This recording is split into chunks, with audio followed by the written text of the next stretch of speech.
Well, hello guys, and welcome back to the Legend of Korra reviews.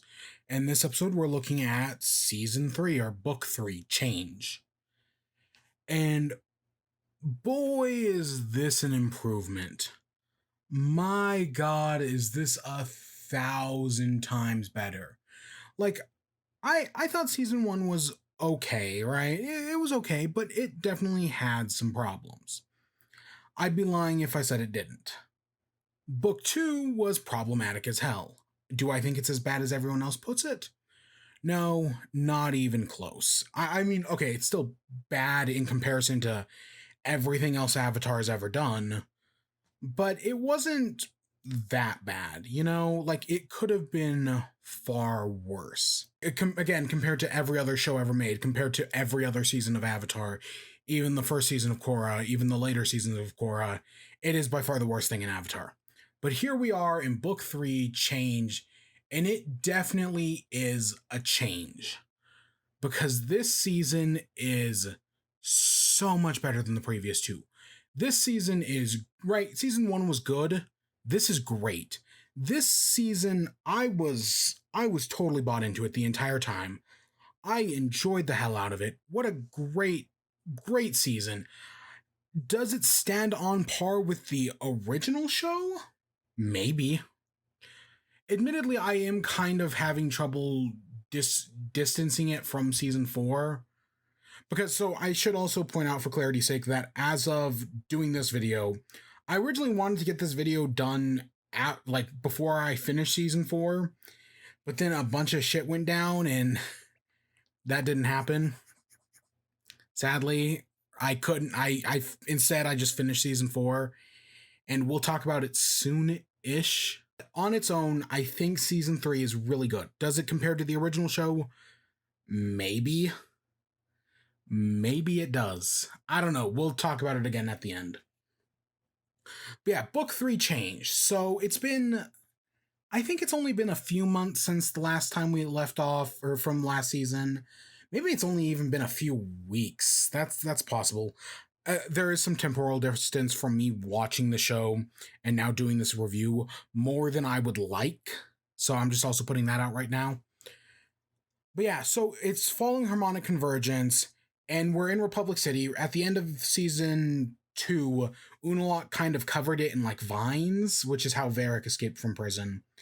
And now we're seeing Korra having to like deal with the vines, right? Because the people don't like them. They're going into people's houses. They're covering up the roads.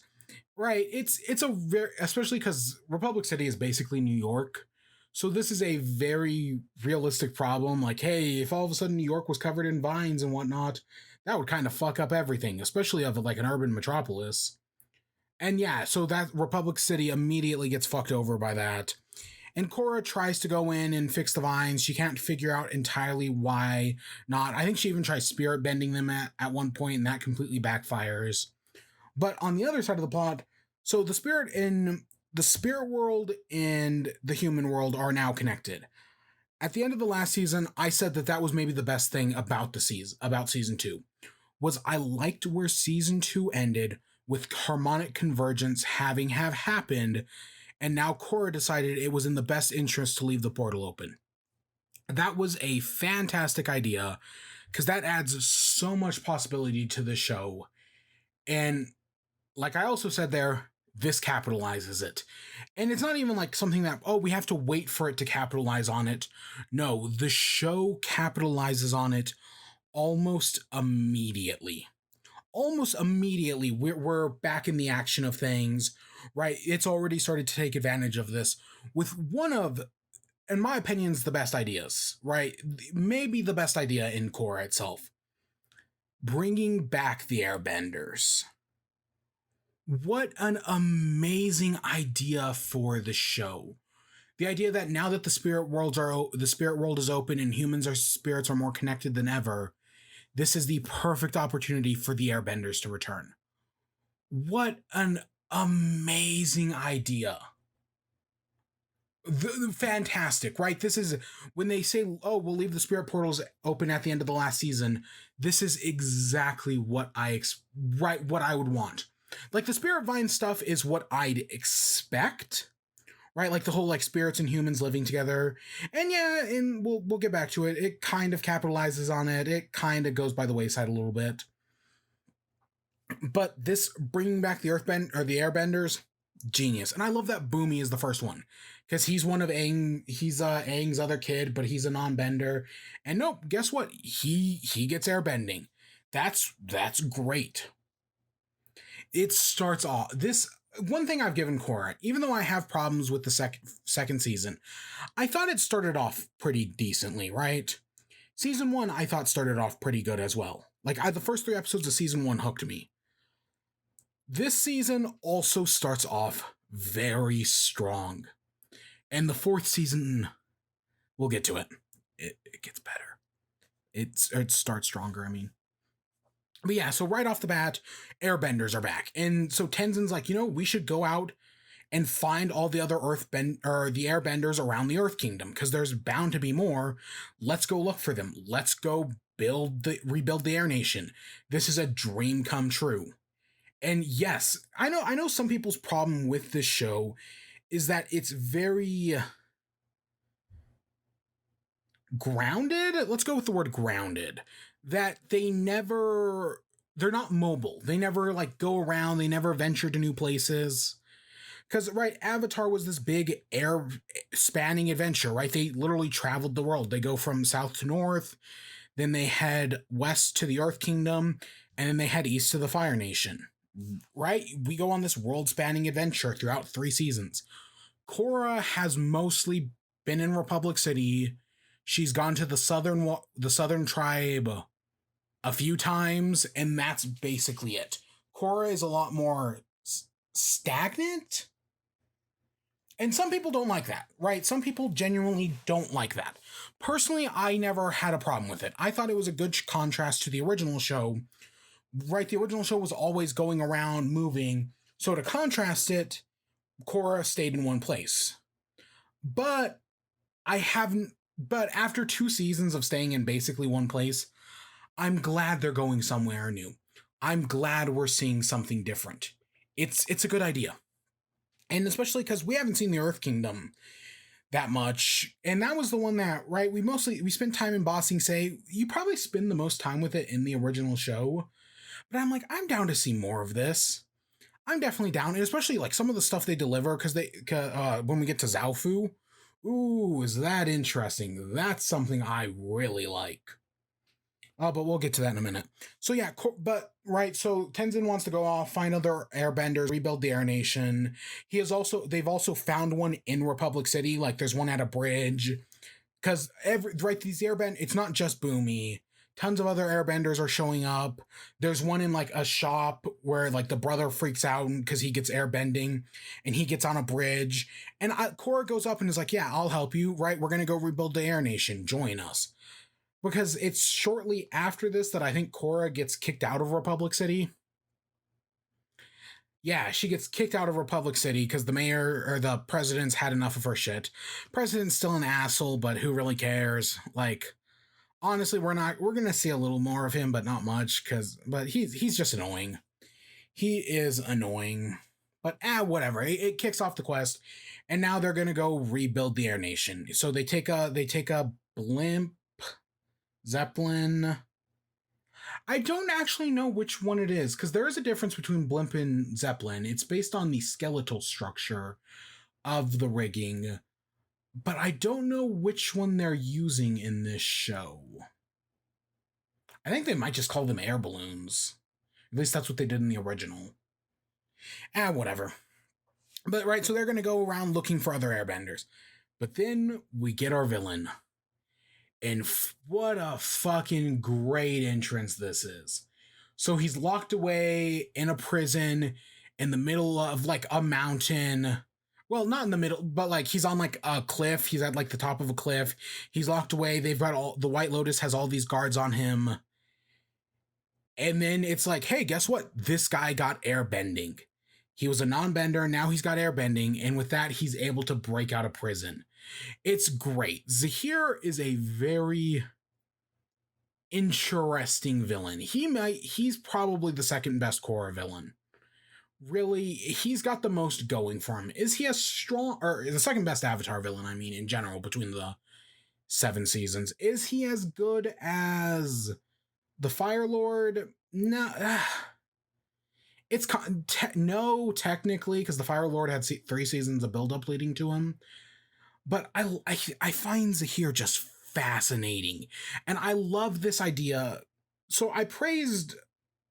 So right, I thought the first season, the idea of a non-bender being the villain was really interesting. Right, I like this idea. Right, because the Fire Lord was like this head of the Fire Nation. He was this big this big powerful bad guy who had the support of an entire nation. I found Amon really interesting because he was a revolutionary. He was working with the people to try to overthrow the big bad government. Zahir kind of hits a middle ground between the two, but I like that he's an airbender. I like that. One of the great things about the season is because we have Team Avatar, right? We know about Team Avatar. You've got one of each element, usually, and then a non-bender. That's okay. That's right. That's our Team Avatar. And now, so in this, we have basically not an evil Team Avatar, because there is no dark Avatar, because that he died last season and is gone forever, presumably. But instead, we have a team made up of each of the 5 benders. Because the next episode, so that's the first episode with Zahir breaking out of prison. That's where it ends. Great moment, just fantastic scene. And then in the next episode, we see Zahir going and using his airbending to break the rest of the Red Lotus, which we don't know was called the Red Lotus at the time, out of prison. And all these prisons I really like. Like we saw in the metal prison in season. Was it season 1 of the original show? I think it was season 1 of the original show. We saw the metal prison, which, right, because metal benders weren't a thing. So right now, a metal prison to imprison earthbenders no longer works. So we need a new prison, and it's made out of wood. And we get this guy, and he's an earthbender, but he's specifically a lava bender. That's cool. That right, metal bending was cool. Blood bending was cool. Lava bending also really cool. Like, I like how he makes the star out of it and just cuts through stuff. Great. The lava bending is great. That's a fantastic idea. And so they go to the next, so they rescue him, then they go to the next prison, which is inside a volcano. And we get Zuko's back. There's a really great scene in here. I think it's in the next episode, actually. But where it's Zuko talking to Desna and Eska, and about how, like, oh, I tried to send someone to kill the Avatar once. And Eska's like, oh, well, I also did that. Little scene, but it's fantastic. It really does show how good, like, these shows are, right? It's just a little thing, but I love it so much, and I find it so funny every time I watch it. But right, so they go into the volcano because there's a woman trapped in a volcano, and Zahir and, I'll be honest, I only remember Zahir names. I think, was Ty Lee one of them? I don't remember the other. I'll be honest, I do not remember the other 3 names, and But she's also great, because in the second season of the original show we had Toph, and she was a blind earthbender who used her earthbending to get her sight back, right? It was a very clever thing, right? You have a disability, but because you have bending, you're able to overcome that disability. In fact, it's like the Daredevil proposition, right? Daredevil is blind, but because of the chemicals or whatever, he hears better than everyone else, to the point that his vision is better than most people. Toph was a similar way. Her earthbending was so good that she was a better earthbender than everybody else. The greatest, in fact. So now we have this woman who, she doesn't have arms, but she's got water bending, and she uses water bending as her arms, and as a result, she's been able to become a water bending master. A fucking fantastic idea. Oh my god, I love it. Again, It's like the Toph thing, but right, but this time it's a villain as well, which is cool. She's so fucking great. What a great, like, that's so cool. This is just such a cool idea for a villain. I love it so much. And well, yeah, they don't probably do like Zahir gets most of the development this season. Like, yeah, I mean, they get a few. The other three of the Red Lotus get a little bits and pieces here. There's one great scene with Bolin later on. Yeah, but just right off the bat, great idea for a bender, for a water bender. And we'll just jump ahead to the next episode real quick before going back. There's also an ice prison up north, and I think it's up. Yeah, it's up north. And there's the combustion bender with the thing on their head, and the three of them work together to bust her out of prison as well. And that's all three Red Lotus taken out right there. They're all able to escape right now. Great introduction to these villains. Them being it's four of them, and they each work with one of the elements. Fantastic start. Oh my god, I love the idea of these villains. I really do. And we get to their philosophy later on, which we will get to. But just right off the bat, these prison escapes are so much fun. They've got high energy. And it's just cool to see all the different forms. It's cool to see the lava bending. It's cool to see, right? Because airbending is all about peaceful. And we'll get back to that. Maybe. Yeah, oh yeah, definitely. But, right, so it's cool to see like a hostile airbender. It's just cool to have an airbender villain. The combustion bender's back, a lava bender. It's all fantastic. These villain setups are so great. But back on Korra's plot. So they're touring around the Earth Kingdom, and they can't, right, they find people who have airbending, but, right, at first there's like this one guy, and he's living in his mother's basement, and that's funny. Okay, that was a good one. But most of the other people they find just turn them away, right? They have lives, they have family, they have children, or they have material possessions. Like there's a montage of them just like kind of like a Mormon montage of them just being turned away at everyone's door because Tenzin keeps trying to say things that he think will impress them, but it never works.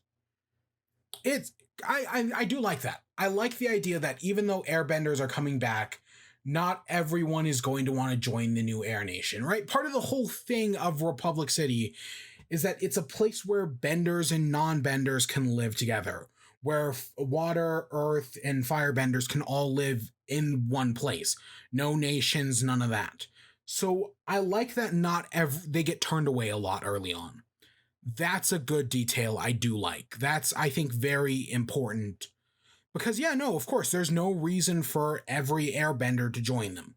That's good. And they eventually arrive in one city. They put on a little show because, was it Boomy or Bolin has the idea that, hey, if you can impress them by showing them what airbenders can do, then who knows? Maybe you'll actually be able to win people on your side. Maybe you'll actually, convince people that, hey, airbending's cool. Maybe they should join them. And they get their first recruit, Kai, who is just some little shit kid. He's a thief. Mako and Bolin are very aware that, like, he's a thief, or at least Mako is. Oh, God, I completely missed the Mako stuff. So, right, it's Asami and Korra, and Mako's there, but he, like, doesn't want to go because he's broken up with both of them, and there's high tensions between them, because all the bullshit love triangle stuff, it's gone.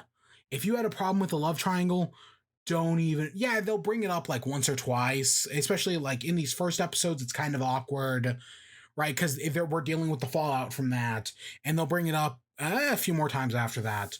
But for the all like the bullshit of the love triangle is gone, and you never have to worry about it again. So if that was a big problem for you with the show, which I'd argue it was a big problem with the second season and the first, to a lesser extent, that's all gone. Don't even worry about it. Is there still romance stuff? Yes, we'll get to that.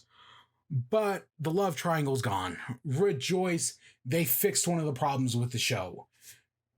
Is Korra's attitude still the same? Yes. But don't worry, they'll work on that as well.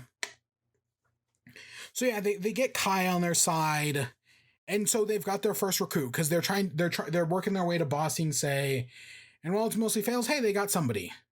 But they're because part of Mako and Bolin's reasons to go to Ba Sing Se is to visit the rest of their family because their father is from Ba Sing Se, and so they don't know anything about their family. So that's part of their reason to go. And yeah, so they eventually do make their way there, and Kai runs off. Mako and Bolin go to chase him, and they get tricked onto a train and get sent down to the lower ring, unable to get back up. Yeah, that's a good setup for them. Meanwhile, Korra has to deal with the Earth Queen, who is a massive pain in the ass. So I remember the Earth King in the original show. The most problem with the Earth, Ba Sing Se in the original was that second in command guy who was like, oh, he was the head of the Dai Li, and he was kind of like the real villain of Ba Sing Se because the king was just kind of an idiot. But the king, once you actually met him, he wasn't too bad. He was a more honest kind of guy. And now we meet the queen, his daughter, and she's a bitch. She is a terrible person. But Korra is stuck working for her.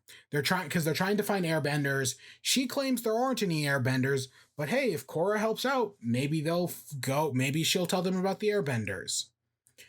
So they go out. They go to get some money back. It doesn't work because, of course, they're able to get some of the money back. I think, at least a good chunk of it. But also, the people there are like living paid right. They're like broke, and the town's filled with bandits, and nothing's going well there because the Earth Queen is a villain, right? She's a terrible ruler, and right off there's no pretense about it or anything.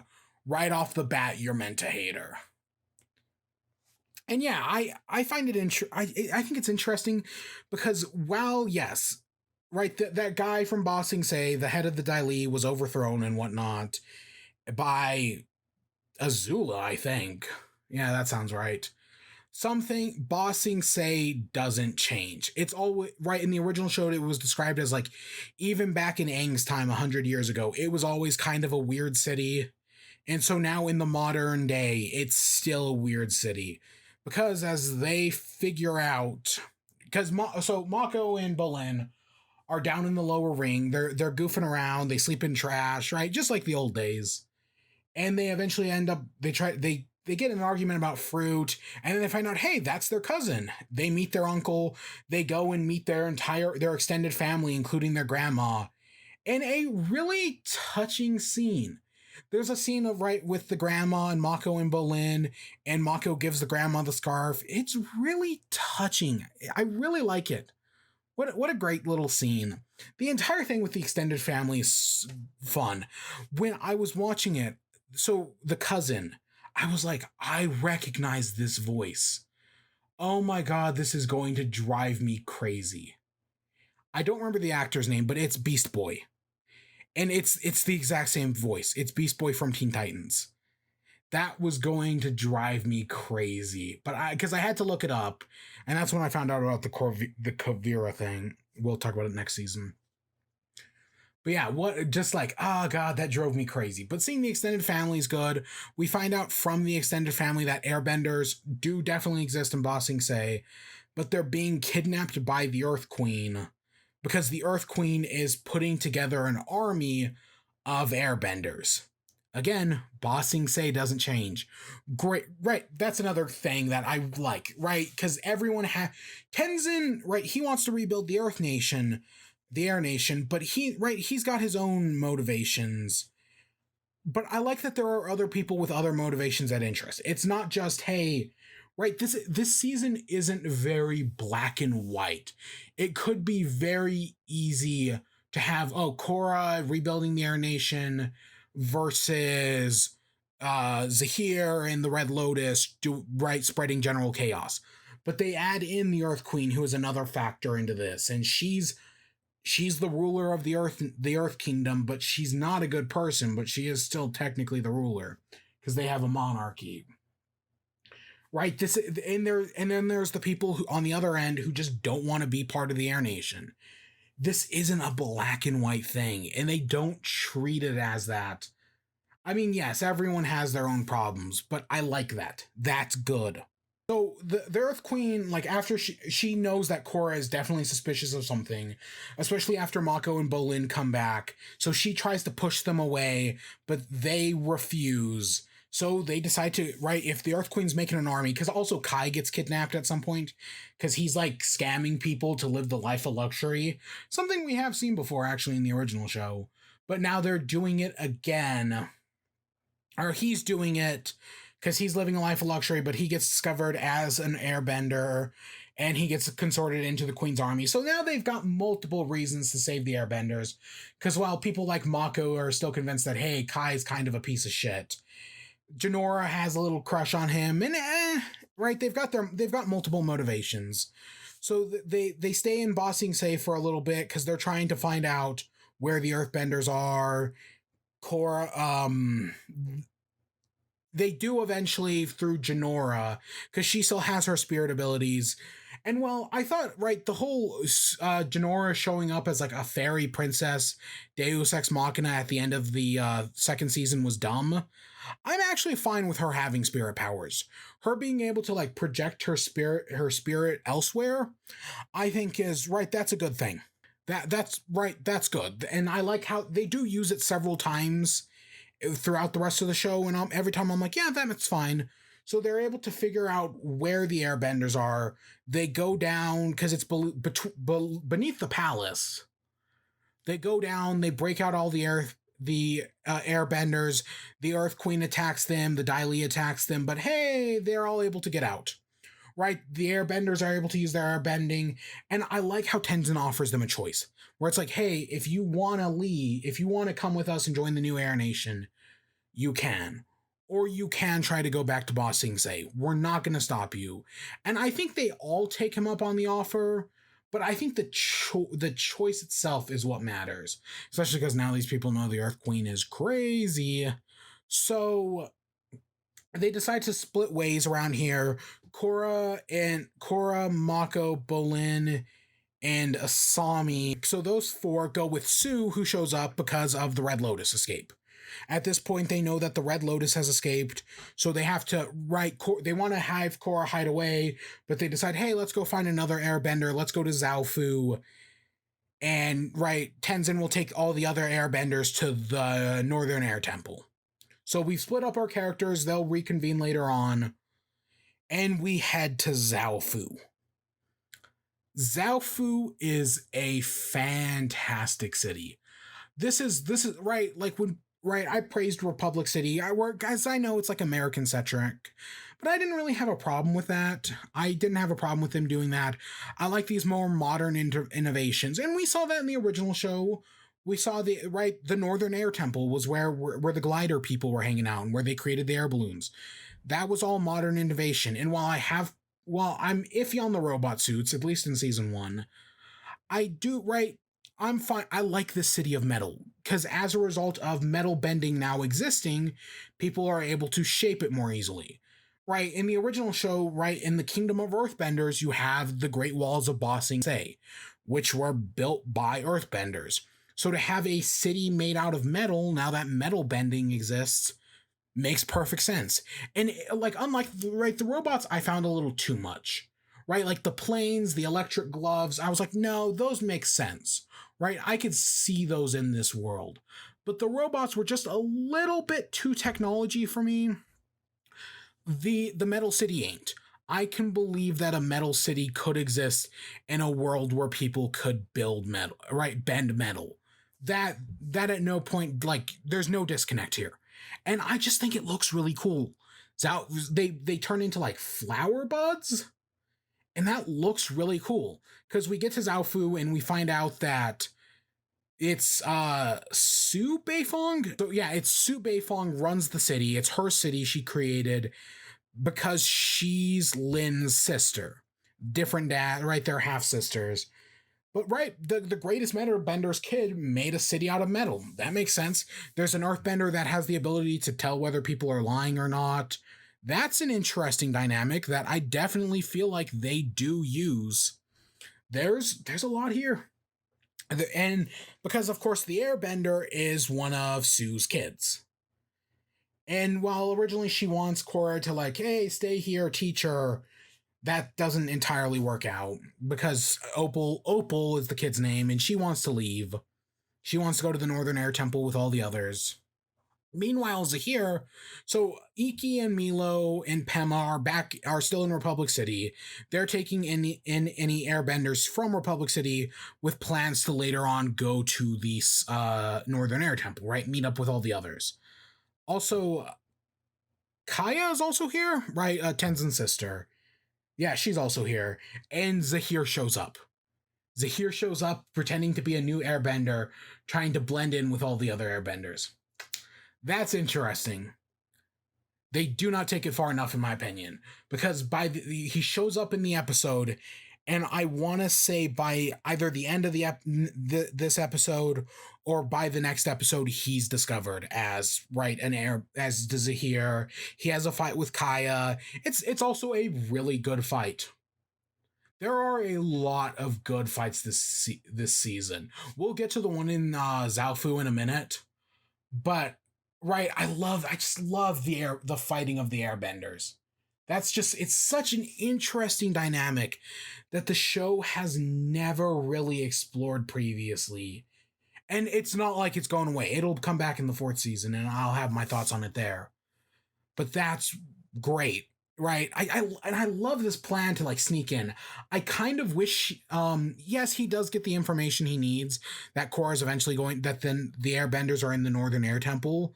But for some reason I remember him going along with it for a little longer. But no, he gets caught like within like the same day he enters, because he does that spinning thing with the leaf from season 1 and he's fantastic at it. Yeah, and it's also I also like how Zahir, right, he shaves his head to like disguise himself. But right, because he's the airbender, so while he doesn't have like the tattoos or anything, he's still hiding himself as an airbender. He knows the airbender's strengths. So we go, so in the Metal Clan, it's Lin doesn't want to talk to Sue. There's definitely some like grudge between the two. They do figure out Lin is there, and she's eventually like forced into talking with the rest of her family, but she hates it. Her and Sue had this big fight that we'll find out about. And Opal just wants them to get along. Opal goes to talk to Lin, but Lin's a bitch and turns her away. Yeah, all the stuff with Lin and Sue, I'm totally down for. I'm like hooked into it, right? Like that's good. That's some fun stuff, right? All this relationship drama, because she gets recommended to acupuncture. Yeah, I think it's acupuncture. I don't remember who recommends her. I just know somebody does. And oh yeah, because I don't. It wasn't him, because also in Zaofu, Varric is back. Varric is one of my favorite characters. I think he is so fucking funny. And I'm so glad the show is aware of that and brings him back. He doesn't do that much this season. He makes a few jokes. He makes a magnet suit. None of it really does anything. It's just kind of to show that he's back. And a lot of what he says is basically just set up for the next season. He doesn't do much here, but hey, it's cool to have Varric back, and he'll be back in the next season. Ah, God, I love Varric so much. He's so funny. He's so much fun, and he's so good in the next season. He was so good in the 2nd season as well, because he's not a villain anymore, right? He was in prison at the end of season 2. He escapes. Now he's hiding out here, and it's like, I'm not actually a bad guy. I'm just in it to make money. Which, yes, you could argue that's villainistic intent, but I don't really see it as such. Especially, again, we'll talk about it in season 4. But yeah, so Lin goes and gets acupuncture, and we find out the past between Lin and Sue and Toph, and how they say it. Sue says it perfectly that Toph was right. She was raised by her parents. They kept her close knit. They kept her on a tight leash, and she hated it. So now when having her kids, she gave them as much freedom as they wanted. They could do anything. Lin joined the police, became an officer to impress her mom. Meanwhile, Sue went on a rebellious streak. Basically, it's basically like anything to get your parents' attention. Yeah, no, and okay, so I know last season, in season 2, people have a problem with Aang being a bad parent. And I'll still stand by Aang isn't a bad parent. I'll stand by that. Did he have a favorite child? Yes.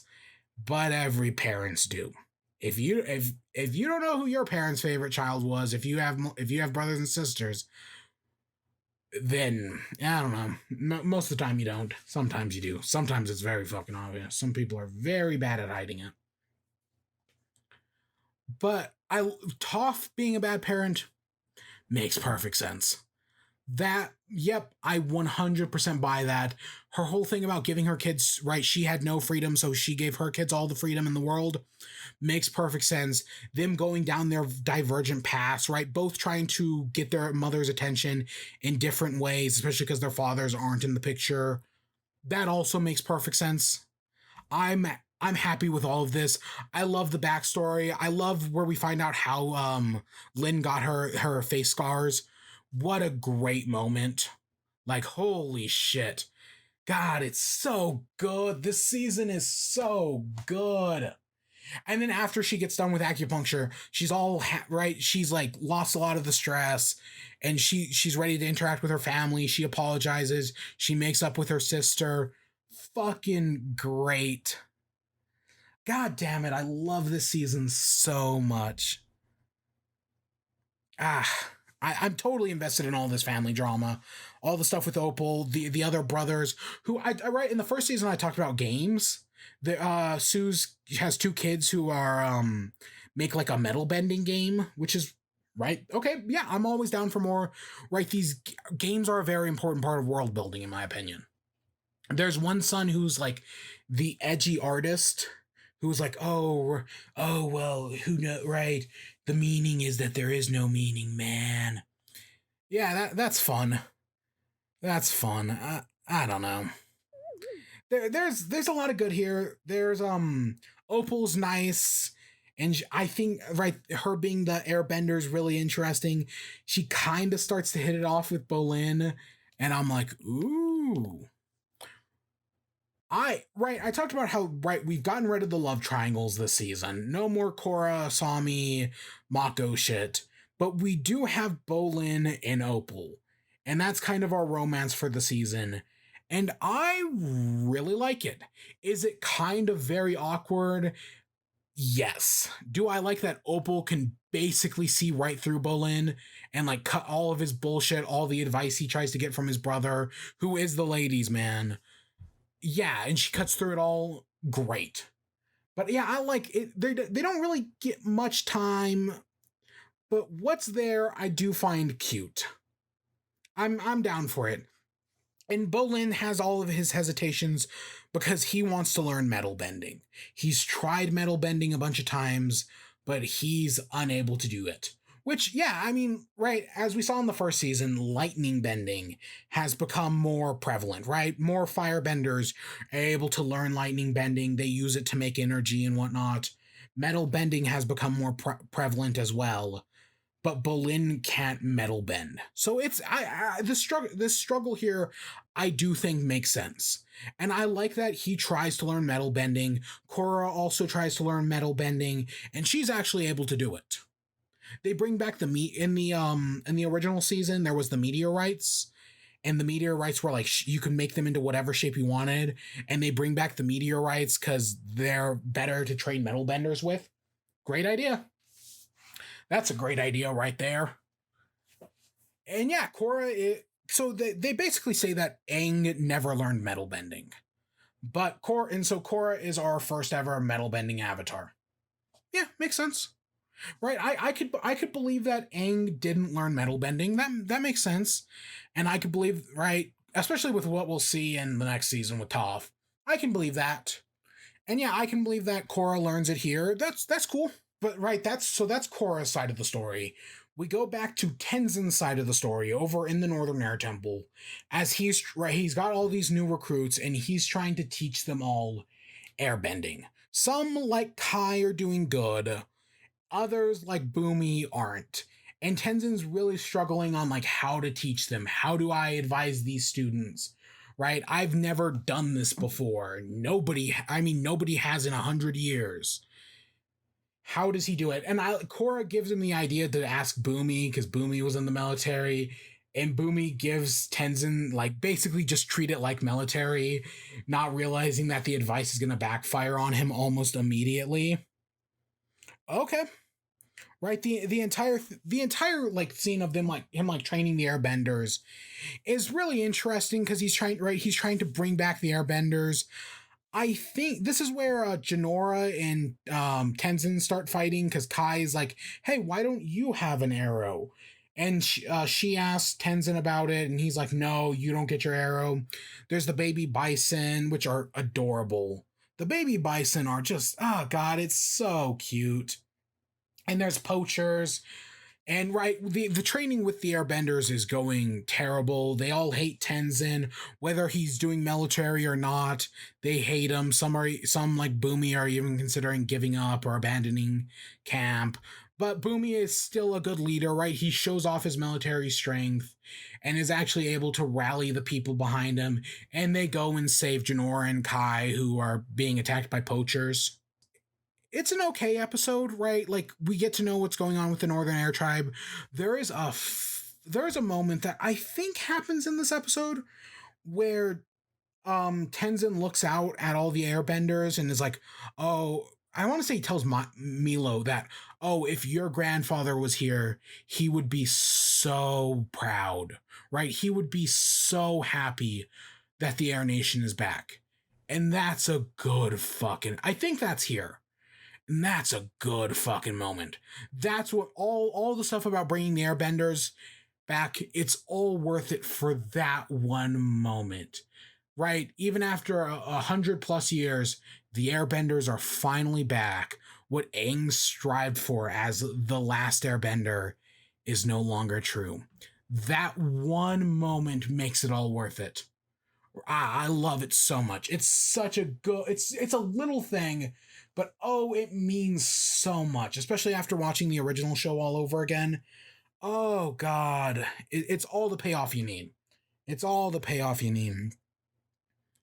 Back in Zaofu, the Red Lotus, right? They've all regrouped after everything that happened. After Zahir got caught and ran away, because they in one of the previous episodes they were hiding out in Republic City, like within the vines. I don't remember. I think it's through going through like the spirit world or something. They figure out that Korra is in Zaofu. I don't remember how it happens, but I know somehow they figured out Korra's in Zaofu. They threaten a truck driver and they head out. And in this episode, in the Terror Within, they actually get into Zaofu. This is like Opal leaves at one point. She heads to the Northern Air Temple, leaving Bolin behind. But yeah, the Red Lotus sneaks in and they infiltrate. And they capture Korra, right? Like, I think Bolin figures out, like, oh, hey, they've captured Korra. And this scene with, like, the Red Lotus are in like the middle of an area surrounded by metal walls, and the entire area around them is lava, so nobody can get close to them.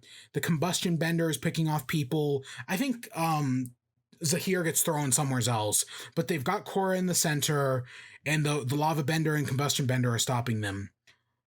Fantastic fight scene. Everything here is established, right? We've got our characters in the middle, the villains who have Korra. We've got all the characters on the outside. There's the giant metal dome on top of them, and it's like immediately it's made clear that there's no way they could have gotten in here, right? It should be because Zaofu, I think Sue calls it the safest city on Earth, and yeah, I kind of believe that, especially because none of them are metal benders. So they must have had a man on the inside, and we'll get back to that next episode. But, right, this is a fantastic fight scene. Yeah, Zahir gets thrown away, and I don't remember who Zahir fights. I want to say it's Sue, but I could be wrong. But the entire setup, right? They can't get close because of the combustion bender and the lava bender.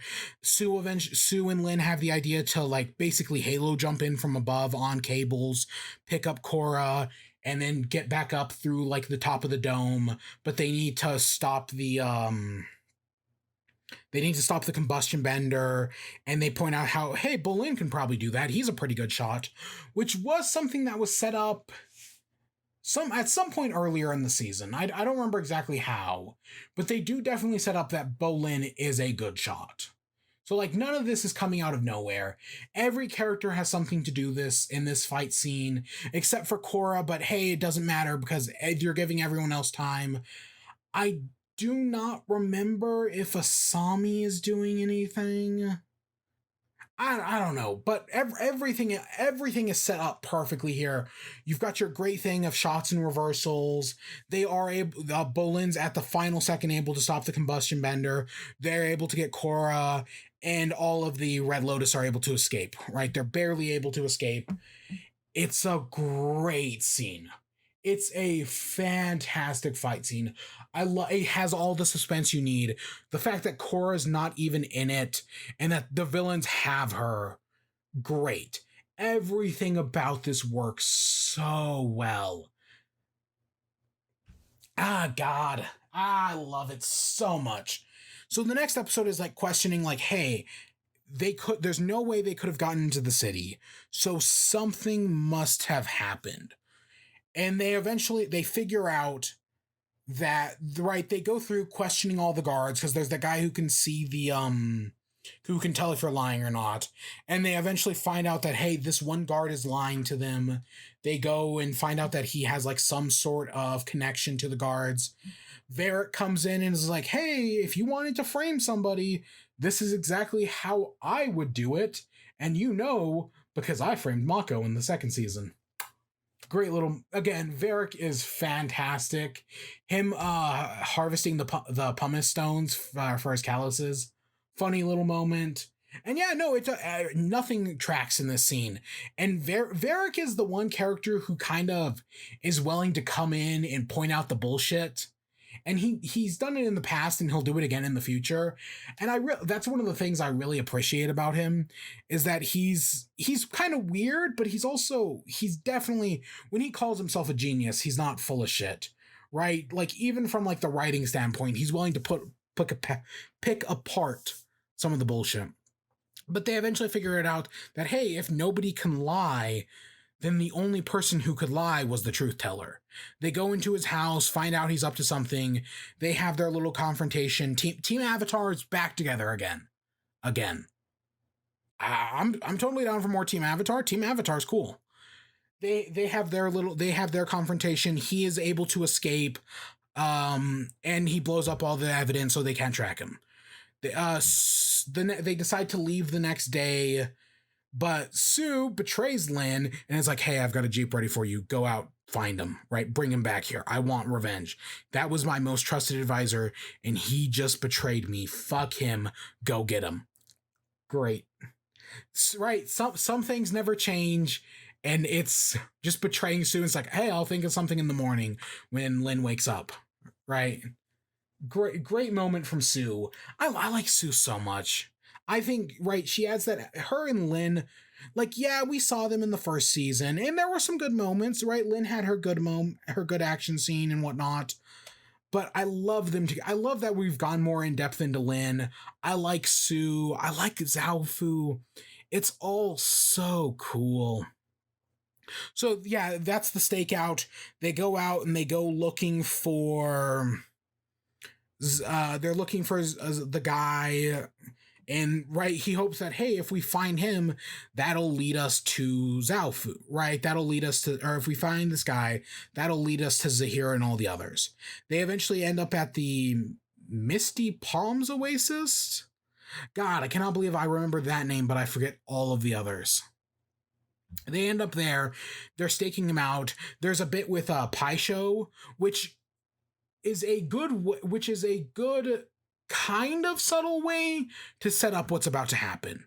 Because at this point, because in the original show, I think even maybe at the Misty Palms Oasis, Iroh plays Pai Sho, and right, they talk about the White Lotus piece in that one. right? Because it's a piece from Pai Sho, and right, with the White Lotus as the secret organization. So I think them playing Pai Sho in this moment is a great setup for what's about to be revealed with the Red Lotus. Because while on the stakeout, they figure out that, hey, he's supposed to be meeting them at some like garden. They find that Korra and Asami figure that out from a map or something, and they realize that, hey, the garden isn't here at the Oasis, but is instead in the spirit world. So Korra goes into the spirit world to find him, and in the spirit world, the truth seer is right, like, oh, I wasn't followed, right? You can trust me, right? Because he's a member of the Red Lotus, which I totally believe. They say, I think also in this scene, that Unalaq is a member of the Red Lotus, and that he betrayed Zahir and all the others when they were trying to capture the Avatar way back in the day. Yep, I also totally believe that, because that would all, because right, the White Lotus kind of has like information, like all this like ancient information, and so I could totally believe that, like, and the offshoot would also have that information, and that's why like Zahir knows about the or that's why Unalaq knows about like the spirit stuff, and like about Rava and Vatu. I can believe all that. That all tracks in my opinion. But but it still separates Unalaq, but Unalaq is still a bad villain. Yeah, some things never change. But we get a confrontation here, because Zahir throws the guy's spirit into that pit of fog from the end of last season, and he's like, hey, I'll talk to you, Korra, right? We're not doing anything. I'll give you all the answers you want. We are part of the Red Lotus, right? This is where we get the whole explanation of what the Red Lotus is, that the White Lotus was supposed to be the secret society that helped govern the world. But after what Iroh did at the end of the original show, they're no longer a secret society and instead were ruled by the Avatar. So a bunch of them broke off, formed the Red Lotus with trying to uphold the original group, right? One secret society ended, so a new one took its place. That makes sense. That all tracks. I think the Red Lotus, right? Out of one secret society comes a new one, because the secret society is no longer secret. That all makes sense. His explanation of why he's doing what he's doing, because this is the point where he explains that he believes in chaos, right? That the natural state of the world is not order, but it's chaos. And through the Red Lotus, they plan on inciting chaos. They don't believe in world leaders. They don't believe in order, right? Laws. They're basically anarchists. Being basically just an anarchist who disavows all government. Not the most original idea, not the first time I've ever seen this or anything, right? Believing that the world is chaos. Right, we've seen this before, but I don't. But I like Zahir as a villain. I like the ideas of the Red Lotus. This entire scene between Korra and Zahir is great, because also while Zahir is doing this and talking to him, he tells the other three that, hey, they're at the Misty Palms Oasis. Go find them. And the Lava Bender and the Water Girl run off to find the rest of Team Avatar. Right, that's a good start, right? That's all going down, and Zahir explains his whole thing. The reason why, because they tried to kidnap Korra as a baby, because they wanted to meld the Avatar into their image. Because the Red Lotus has some of the best benders in the world. They could show her things that Korra never imagined, but they basically indoctrinate her into the idea of the Red Lotus, which is basically what the White Lotus did. I mean, Korra's father basically admitted that in the last season, that, right, the White Lotus protected her up in the South, but also totally indoctrinated her to their ideas. I mean, it's just kind of how it happens. They don't put it as harshly as indoctrination. I mean, there's no mind control in this season like the Dai Li did in the second season of the original. Their anarchist motivations, I get. This isn't like Unalaq, where it's just his motivations were power, and that was it. He was just boring as hell. Yes, is this not the strongest motivation? Yes. Is this still a really interesting motivation? Right? Like, do the characters actually act on it? Right? Like, it's not complex, but does the show waste it? No. Oh my god, they don't. Especially with what happens in either, I think it's the next episode or the after. I think it's the next episode. Yeah, it's definitely the next episode. Even if the motivations or whatever, these characters don't waste it. They definitely stand and deliver. God damn, it's right. I'm so interested in Zahir and the White Lotus. They're great villains, and they fucking follow through. Right? Like sometimes, right? Unalaq, yes, he became the Dark Avatar, but who fucking gives a shit? Amon was just a liar, right? He wasn't actually a non-bender. He was just kind of boring. These guys, all four different benders, they claim to be anarchists, and they're fucking anarchists. All to the core. To the core. But right, so the lava bender and the water bender show up. Korra's still in the spirit world talking with Zahir, but her and Asami run away on, yeah, I think it's Naga. Is it? Do they run away on Nog? No, maybe they drive away in the Jeep. Either way, they get captured. Right as they're escaping the city, they get captured in a pyramid of rock. Meanwhile, Bolin and Mako fight the lava guy and the water girl, and they get their asses kicked and get captured. Yeah, because the Naga and Pabu escape. They've just run off or something because they show up later on. But yeah, so Korra gets Mako and Bolin are captured. They're taken by them. They meet up with Zahir, and Zahir finishes up his conversation with Korra when he reveals that, hey, guess what? They're being tracked.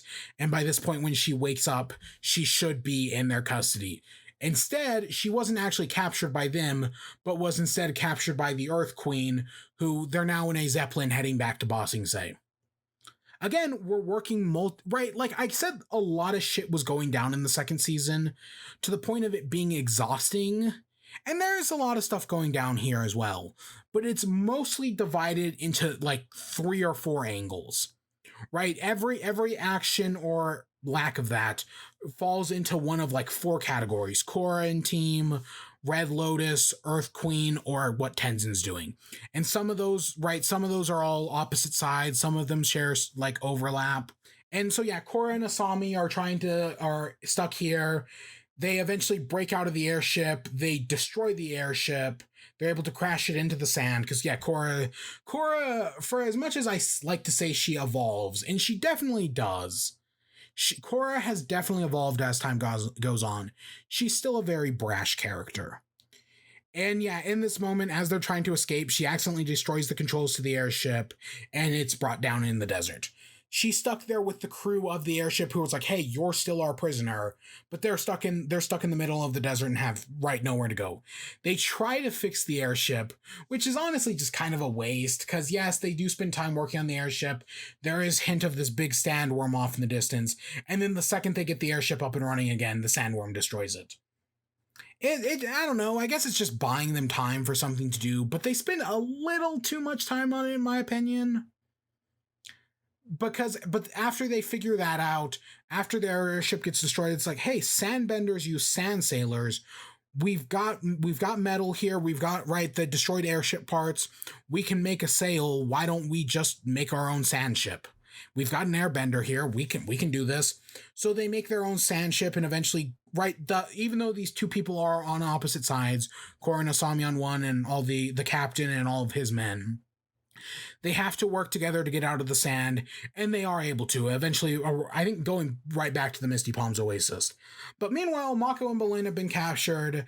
They're taken to Ba Sing Se and turned into the Earth Queen. We do get this is the scene I was talking about earlier, where it's Bolin is talking to the lava guy and the water girl about like, hey, the lava guy, hey, why'd you grow that mustache? Is there sexual tension between you two? I think there might be. Oh, right, I think he asked the lava guy if he has a sister or something. It's a really small scene, but because those two, while they do cool shit, they're probably given the least development, right? All the development this season is given to Zahir. Zahir takes the most of the frontal force. The other 3 in the Red Lotus have their moments, And this is those two's moments, right? We get to know a little bit more about them. What's of the things Bolin says, we don't know what's true or not. But hey, it's something, right? Even though these guys are the villains, right? They still make a joke about it, right? Even though this is a very serious situation, this is still a kids show at the end of the day, and we can make jokes. And I don't know. I thought it was funny. I think it was a cute scene. So they get turned into the Earth Queen. I don't know if the Earth Queen knows if they're the Red Lotus or not. I don't think she does. But basically, Zahir tells the Earth Queen that, like, hey, we'll give these two to you, but but in exchange, we want the Avatar. Because also at some point they find out, right, because they know the Avatar was taken by the Earth Queen. And it's like, hey, if you kill the Avatar, the entire rest of the world is going to hate you. But if you give the Avatar to us, and we'll get rid of her for you, then you won't have that problem. Which actually is a very logical way of thinking about it. I do think that makes a lot of sense. But of course, the Avatar's escaped. And so after waiting around for a little bit, and it becomes clear to Zahir Mako and Bolin gets thrown in jail, but it becomes clear to them that, hey, Korra's never going to show up. So they get in an argument with the Earth Queen, which ends with Zahir killing the Earth Queen. And again, right, I praised the fight earlier, but this is also one of the coolest moments in the show. It's like the blood bending was just like in the third season of the original was just kind of like, oh shit. And this is right, and then Amon taking the bending away in the third episode of the first season was just like a oh shit moment. And right, because airbending has always been this peaceful thing, right? Airbenders don't kill. So to see an airbender kill here is a big fucking deal. And the way Zahir does it, holy shit. Holy shit. What a crazy moment. Him pulling the air out of her lungs is so fucking metal. And it implies that literally any airbender can do this, but they don't, right? Airbenders don't kill. They have that strict moral code, but Zahir's not limited by that code. So he kills, and it's fucking brutal. God damn. I was blown away the first time I saw it, and I'm still just in shock at this scene. Holy shit. Fucking metal as hell, man. Love it. Love it so much. But with the death of the Earth Queen, the entire Earth Kingdom is sent into chaos. We see people ransacking the palace and bossing Say, and again, Zahir is right. He's trying to spread chaos in the world. And this is what I was talking about he's an anarchist. And when I say he follows through, this is exactly what I mean. He thinks the Earth Queen is a ruler. She's an idiot. She's also abusing her power. So, right, as being an anarchist, he kills her. And this is that follow through. It's great. But he doesn't, right? Amon didn't consider himself a villain. Unalaq, I think, definitely did. But Zahir doesn't consider himself a villain. Mako and Bolin are still in prison. Bolin's unable to metal bend them out. But Zahir is just like, no, I'm going to let you guys out, right? Anarchy reigns, right? Chaos rules. But I know you're going to be able to find the Avatar before we find the Avatar. So here's my meeting, right? Here's what I want you to do. Here's what's going to happen. I think he tells them he's going to go attack the Northern Air Temple, and he's going to capture and kill all of the new Airbenders unless they find them. He gives them an ultimatum. So Mako and Bolin go out to find Korra. Also, at some point, Sue goes out to find Korra as well because Lynn, because her Sue's trick wears off, and she goes out chasing after them. She finds the Jeep. She waits up at the Misty Palms. Korra gets at Korra and Asami at the Misty Palms, and also there by pure I think they say later on that Lin calls them, because you're right, Lin finds the Jeep and she finds Naga and Pabu. So I think she calls them there, but it's still, I don't know, it's kind of convenient. Zuko's also there, and Korra's father. And they talk about what the Red Lotus is. When Korra gets there, they talk about what the Red Lotus is, and how the Red Lotus did try to kidnap Korra, and how Tonrock, the father, and I don't remember who else, but I know it was definitely other people, were able to stop the Red Lotus when they tried to kidnap Korra as a baby. They know that the Earth Queen is dead because they hear it on the radio, and that the entire Bossing Say and the kingdom in general fall into chaos. Bolin and Mako steal an airship, go searching through the desert, eventually find I think they find the crashed airship, and then they find the Sans speeder tracks that take them to Korra, and they give Korra the ultimatum that, hey, if she doesn't turn herself into the Red Lotus, then all of the Northern Air Tribe is going to be destroyed. Meanwhile, the Red Lotus, right, while they're trying to find each other, while all of this is going down, Zahir and his group head to the Northern Air Temple, and they're able to actually basically capture everyone within the temple.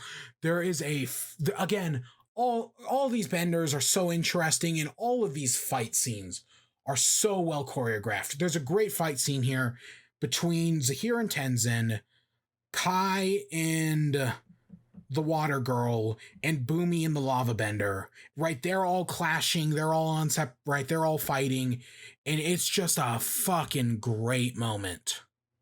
It's a great fight scene because Boomy and Kaya end up falling off a cliff. All the other, because, right, they have them captured for a moment, but Tenzin's like, no, I'm gonna fight back. That's totally an option. I'm one of the greatest airbenders. He's gonna do that. And so all the others try to run away with Jinora and Kai. They end up getting captured again, right? Because the combustion bender is able to stop them from getting away. But Kai is able to escape on one of the baby bison, and Tenzin gets his ass kicked. Eventually, all three, after Kai and Boomy fall off a cliff, all three of them team up against Tenzin, and he gets his ass kicked. But I'm so glad he doesn't die. It would be very easy in this moment to kill off Tenzin, right? To give Korra that extra little motivation or whatever, but you don't always need a character to die. And throughout both the original show and this show, nobody ever fucking has to die. Yes, the Earth Queen just died a few episodes, but that's not what I'm talking about, right? Nobody fucking dies. And that's a big deal. It's right. It's so easy to kill off characters, and both of the shows never resort to it. I'm so thankful. It's so good. It makes the show all the better. Fantastic. But so they have their ultimatum, and Korra they go back to Zaofu at one point. They hear the demands of Zahir, who just, right, he wants them to meet them at the specific peak. Zahir has a moment with the combustion bender, and this is our only hint at her backstory, is that she was captured by like some warlord who wanted to use her as like a weapon, but then Zahir and the rest of the Red Lotus rescued her, and that's why she joined up with them. It's not much, but again, Zahir is the main villain. Everyone else is a bonus, and it's good bonuses. But the second this happens, right, the second they have, because Zahir and the combustion bender are in love. I haven't mentioned that up to this point. But the second they have this little kiss and they share this little moment, she's about to die. So, right, Korra agrees to give herself up, but of course they have a plan to betray Zahir, but because they want to make a trade, Korra for the Airbenders. So Mako, Bolin, and Asami go to get Tenzin and the other Airbenders, while Korra, Lin, Sue, and her dad all go to trade Korra to Zahir. So Korra gives herself up, right? Submits herself over to them, and then we find out that, hey, on the Airbenders, it's all a fake. The lava bender and the all of these like cloaked figures, nope, they were all from the water bender, which that was also great. That was fucking great. A great reveal right there. Tenzin's the only one who's there. I think the others moved somewhere else. But so now, right, they've been betrayed. Korra's dad and Lin and Sue have a fight with Zahir and the combustion bender. Again, another really good fight. The lava bender back with Mako and Bolin starts collapsing the whole temple on top of them. He starts turning the entire thing into lava. So it's just Mako, Bolin, Asami, and Tenzin. So it's just the four of them as the entire temple gets turned to lava. Again, it's fun. It looks great. I haven't really talked about the visuals, but it's still like the original show looked great. This show looked great. The temple burning down is beautiful in its destruction. Let's go with that.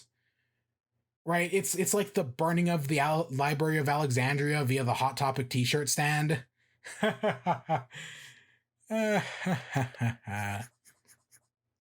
I love that quote. But yeah, so right, they're trying to flee the lava temple as the entire thing's being engulfed. They're being chased by a wave of lava. They go down deeper into the temple, but they're not running fast enough. They go make a side path. And then Bolin finds out he's a lava bender.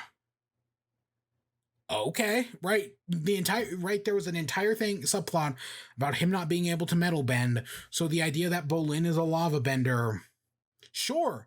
I mean, if you're gonna give these cool powers to the villains, give one of the heroes them. And I think giving Bolin metal bending lava bending is really cool. Right? We don't really see. I mean, I think he uses it once later on to fight the lava bender guy. And another pretty good fight scene as well. I like how the lava bender guy is kind of like complimenting him along the way, like, "Hey, that's impressive, right? But you can get better." That's a good moment. We'll get back to that. But yeah, so Kai shows up on the baby bison, and the four of them are able to ride off. Meanwhile, back with Zahir has Korra, but they're surrounded by Lin, Sue, the father, and a bunch of other metal bender guards. They fight the combustion bender.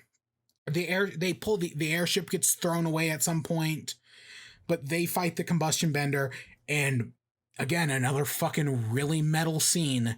So the original combustion bender in the original show was taken out by Sokka's boomerang. Sokka hit him in the right. Wasn't it Sokka's boomerang? I think it was where he hits him right in the forehead spot, right as he shoots out, and it just blows him up and blows up part of the Eastern Air Temple. I think that was how that played out. I don't know. I know Sokka hits him with a boomerang at some point in the eye, but I want to say that was here. I don't know. I want to say that was there. I mean, really good, right? That was cool. And so how they take out her this time is Lin or Sue. I think it's Sue. She throws out her metal armor and wraps it around her head right as she throws out a combustion thing. Fucking metal. Holy, because you don't see it, but you know exactly what happened. You see Zahir's reaction instead. But holy shit, is it metal as hell? Goddamn. Because also Korra thinks that Zahir killed her father because her father gets thrown off a cliff.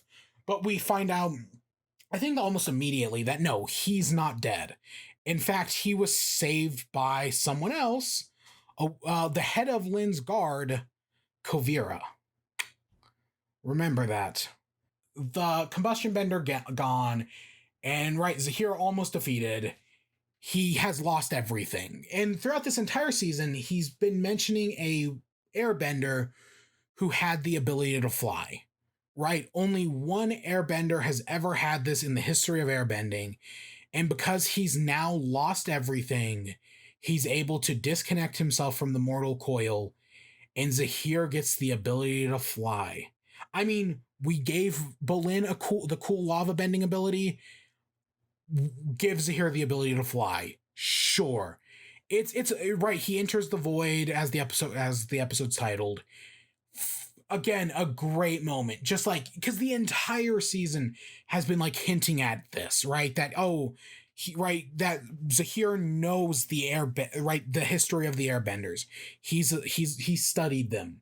So to give him this power, and even Tenzin later on will say like that's not even possible, right? That only one other person has ever done that in history. That's right. Like how could we have expected that to happen? Great. And yeah, Zahir flies off, and they have Korra. Zahir gets Korra, but they plan to go after her and get Zahir back because Kai knows where they took the Airbenders, and they probably took the Airbenders where they took Korra. So I want to say this episode actually ends off with Korra being chained up and them revealing the poison. Because as their plan goes, right, because they believe in chaos, because they couldn't get Korra as a baby and indoctrinate her, they now have to get, right, the only way, they've killed the Earth Queen, they're probably, I think Korra talks to Zuko about sacrificing herself and like, hey, would Aang have done it for the Fire Nation or to save the Air Nomads? And Zuko's kind of like, yeah, he would have probably. Because, yeah, they're probably going to go out and kill the other world leaders, and Zuko has to make sure his daughter is safe. Their plan is to kill the Avatar now. And the way they're going to do it, I think, is really clever. Right? We know from both the previous season and the previous show that if the Avatar is killed in the Avatar state, it's over, right? That's it. That's the end of the Avatar cycle. So they have a special metallic poison that they literally, like, they cover her, like, arms in it, and it, like, soaks into her skin. And then it'll force her, right, into fight or flight, which will then make her go into the Avatar state, and then they'll kill her. Yeah, no, right, as plans go, that's pretty menacing. The entire scene of her, like, as the poison goes into her, it's like the blood bending. It's just horrifying to look at. And then she starts like tripping out as she's like going in and out of the Avatar state, seeing Amon, seeing Unalaq, seeing Vaatu. Great. But meanwhile, the Tenzin, Mako, Bolin, Lin, and Su show up. Also, yeah, Korra's father. The Airbenders are able to figure out a trick with Jinora and Opal and all the others, and they're able to basically get out. I think Milo helps, but they're able to steal a key, and they break themselves out right as everyone else arrives. And they know where Korra is, and now they have to go down and rescue Korra. Tenzin's beaten up, so he can't do anything. So it's just up to the rest of them. So Mako and Bolin go down, stop the thing, but Korra's still poisoned. However, in the Avatar state, she's stronger than she expected, right? Than they expected, and she's able to basically break herself out of her chains. But I mean, she still has one like wrapped around her arm, but she's able to break out and attack Zahir. They go out into like the surrounding area. Meanwhile, right, Bolin fights the lava bender, Mako fights the water bender. And again, those are two fight scenes. I like how they take out. Right, I talked about the lava bender and the fight with Bolin and how, right, he's like, oh, right, you have lava bending, that's cool, right? Hey, you right, you could get better. Meanwhile, Mako fights the water bender, and she uses the trick before of having multiple arms. So it's like this moment where she falls into the pool, and it's like, oh, he's fucked, because she has like the multiple, like the octopus arms. But then he just uses lightning bending to defeat her. Very simple, but I think it's also something that totally works. Right, because he's like perched up between two rocks as he shoots the pool below.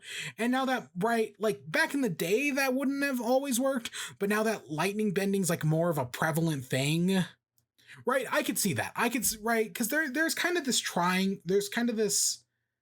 square of like what bending beats every other bending. And it's kind of like, hey, right, certain ones have certain advantages against other. And yeah, I could see water bending or lightning beating water, especially, well, okay, also Pokemon. Well, even though, yeah, no, I think that's how it works in Pokemon. But also because it's cave water, so it's filled with minerals. And water in its base form isn't actually like, you can't, like, if you take distilled water, you can't actually run a current through it, because much like how metal bending is taking the impurities in the metal to bend it, this is taking the impurity in the water to run lightning through it. Sure, it tracks. And the lava bender eventually, like, he's defeated by Bolin, and he says that no, I'm not going down back to prison. I'd rather die. So he sacrifices himself and kills himself along with presumably the waterbender who's down below. Because I don't think Mako killed him. I think it's the cave-in that kills both of them. They're never actually confirmed dead. That's important to note. It never comes back again in the show, so it doesn't matter. But the two of them are never actually confirmed dead. And being an earthbender, I'll buy that he maybe could be alive, but it doesn't come back in the show, so what does it matter? Meanwhile, Korra fights Zahir, and it's a fight reminiscent of the final battle from the first show. There's all these tall rock spires, and they're jumping around. Korra has like a chain she's using to tie him up, because Zahir can still fly. He can still fly wherever. It's also, again, all of the fights in this season are so good. And then Jinora down below inspires all the other airbenders to start airbending to make like a giant tornado. Zahir almost kills Korra. He does the metal, the fucking totally metal thing. Not like metal bending, but where he pulls the oxygen out of Korra's lungs, but then he gets involved in that, the rest of them. And so Korra almost dies, which is a big fucking deal. Korra almost dies. The villain gets so close to success. And I like, this is basically our moment from the end of the second season of the original show, right, where Azula zaps Aang and almost kills him. Yeah, no, that's what's going on here. Korra almost is killed by Zahir, but because of the other airbenders, because of all the work she's done, everything that's built, all of those, all of the three storylines, Zahir, Korra, and Tenzin's, all meet up at this exact moment. Everything pays off here, in my opinion. I mean, yes, are there a few open details left on for the next season? Yes. But in this moment, everything pays off. The airbenders are able to defeat Zahir. They're able to, Sue and Lin trap him in rock or something so he can't fly away. And Korra's still got the metal in her, and she's still being poisoned. She's almost dead. I think it's Sue. Sue bends the metal out of her, and Korra lives. Right? Because Zahir is convinced at the end that he's won. Right? The poison's going to kill her. But because Jinora knows what the poison is, they're able to bend it out of her. And Korra lives. However, she has definitely taken damage, because in the next scene, she is in a wheelchair. This has definitely broken Korra. Because the next scene, I think, is a few weeks later. They're back on, they've defeated Zahir. They're back on Air Temple Island. Because it's Jinora's... It's basically like a coronation or a graduation, because Jinora gets her tattoos. Everything that has been built up this season pays off in this one scene. It all tracks. Everything tracks so well. And I think Jinora, getting her tattoos at the end is a great way to end the season. Because even while, the people are celebrating Jinora getting her tattoos, Korra is broken. Korra is dead inside. And this is right at the end of season 1, Korra was broken, right? She had lost all of her bending. She didn't know where to go. And then they come in and Deus Ex Machina it. They aren't making that same mistake again. And it just makes the 4th season so much stronger. But we'll get to that next time. But yeah, so Korra is just broken. And Tenzin says that, hey, with the Avatar out and the Earth Kingdom in chaos, us airbenders are going to be here to make sure to put the world back together, right? We're going to be here for the people who need us. Inspired by Korra, we're going to do what's right. And yeah, the season just ends with Korra, right? She's broken. And it's great. This season, I'll say it. I think it stands on par with the seasons of the original show. I probably didn't do the best job describing everything that happened. I mean, we've been going for an hour and a half now, but it's all the scenes are great. There's so much here. Nothing like going back to the first season. I thought the first season was good, but it definitely had its problems. This season, I mean, yes, is Korra still Korra? And if you can't get past Korra, maybe you'll still have that problem. But I do stand by Korra has grown as a character in a lot of ways, and I think Korra is a lot better here. All the love triangle stuff is gone, right? You don't have to worry about that. The villain is right. Well, he's just an anarchist. His he's interesting. I love watching Zahir. I love these master benders. They supply so much. It's not just, hey, we got to stop the Fire Lord. Hey, we got to stop this crazy bloodbender. No, we got to stop this crazy waterbender. 3 of 4 of Korra, right in each season of Korra, at least one of the villains has something to do with waterbending. Out of the 4 seasons, one Amon, Unalak, now this girl, who's God name I'm still forgetting. Don't at me. They all right. Korra has a lot to. I mean, it makes sense because waterbender. I mean, she is. Things that are set up in this season get payoffs, and the things that don't, which there's actually only like 2 or 3 that I can think of, they will get paid off next season, right? Things like Varric or Bolin and Opal, those will get payoffs in the next season. And there's a lot of potential here for the next season as well. Ending with Korra being broken is, right, like I said at the end of season 1, it's super interesting, but this time they'll actually stand and deliver.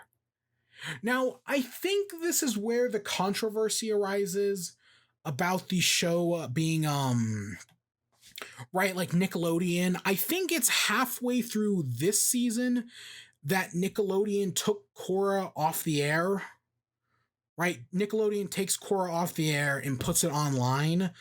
I think that happens halfway through this season. I could be wrong, but we will definitely talk more about it next season in season 4, because I know it definitely happened for all the entirety of season 4. So we'll talk more about it then. But I think some of that affected this season, because I want to say these seasons were just made back to back. Like they happened within seasons 3 and 4 happened within very close proximity of one another. But we'll get to that controversy next time. But yeah, leaving off this one, I do think it stands up with the original 3 seasons. Do I think you should start here? I don't know. You always see things where it's like, right, like The Wire, right? Like, oh, you watch The Wire, just skip season 2. Watch season 1 and watch season 3 is onward. Just skip season 2. Or hey, if you want to watch The Office, just skip season 1. Or hey, do you want to watch this show? Just skip the pilot episode, because the pilot episode is bad, but everything else is good. But does anybody actually do that? I don't think so. I don't know. The only time I've ever skipped like a season or a pilot episode is if I go back and rewatch a show.